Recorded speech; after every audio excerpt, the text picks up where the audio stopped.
Our new tithing envelopes just came in. I remember growing up, going to church every Sunday with my mom and dad and my siblings. And there's something that I remember distinctly about my dad. And that was on Saturday night or on Sunday morning, he'd fill out his check and he'd fill out the tithing envelope and he'd get it all ready. And my dad always wears a button up with a collar, and there's always that pocket right there on the chest. And when he'd be all dressed and ready for church, he'd put that envelope right there. And then when the offering plates got passed, he was ready, he was prepared, and he could lay that in there. And that was his tithes and offerings to the Lord. And sometimes my dad was an usher if they needed him or they were shorthanded. And as far back as I can remember, that image is burned in my brain. Seeing the importance of giving to the church, to the ministry, how important that was to my dad, that has influenced me over the years. And so, all these years later as a Christian and all these years later in ministry, if you are in the church when I'm preaching, most of the time I'm in a button up with a collar and a pocket right there.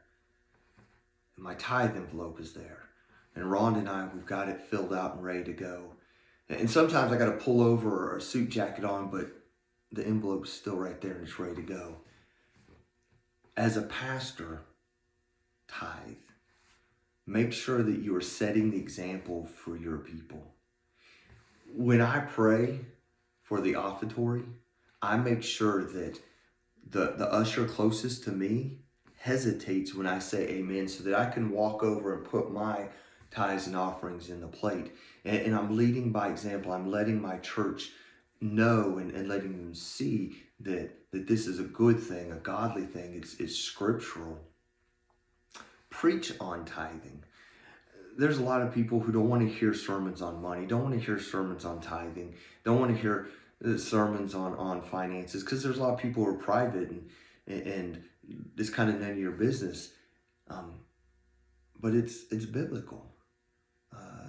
The subjects of tithing, the subjects of giving, supporting the church, those are all scriptural and biblical. Now, I'll warn you, don't preach a money sermon once a month.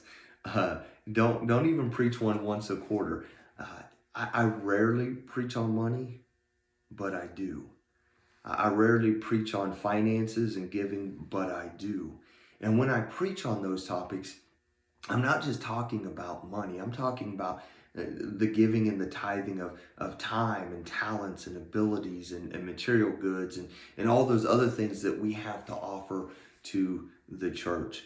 So make sure you're tithing and make sure you're preaching on it, but don't hound it. People who feel like the church is only after their money won't come back. And so find that sweet balance of how often your people need to hear sermons on money and finances and giving and tithing. And as the leader of your church, make sure that when you set your yearly budget, your annual budget, that your church is tithing on that budget. Every church that I've been a part of, they have tithed 10% of that budget. So if your annual budget is $200,000 after you filled everything out, you need to tithe 10% of that. So you bump it to $220,000. Here where I'm at now in Kentucky, we take that 10% and we divide it. We give some of it to national ministries and some of it to state ministries and some of it to our district ministries. But those percentages equal 10%. I have an amazing story about the faithfulness of a church and the way God honored and rewarded that. So when I was in Eaton, and this was before I came on board, the church there was landlocked. It was a smaller building, no parking, really landlocked, no room for growth. And they knew that they needed to sell this building, this property, and they needed to move to a new property and build a bigger building as they were maxing out and have multiple services. And they put the building up for sale, but no interest. And they were setting their annual budget, and money was tight, and it came to the tithing part, on tithing on their annual budget.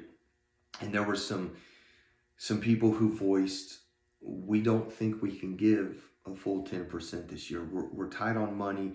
We're trying to sell this building. We're looking to build a new building, buy some property. And the senior pastor, a man that I love and admire, stepped forward and said, absolutely not. We are going to be faithful to God, and we are going to tithe 10%, no matter how hard or difficult it is. And the budget passed at the annual business meeting.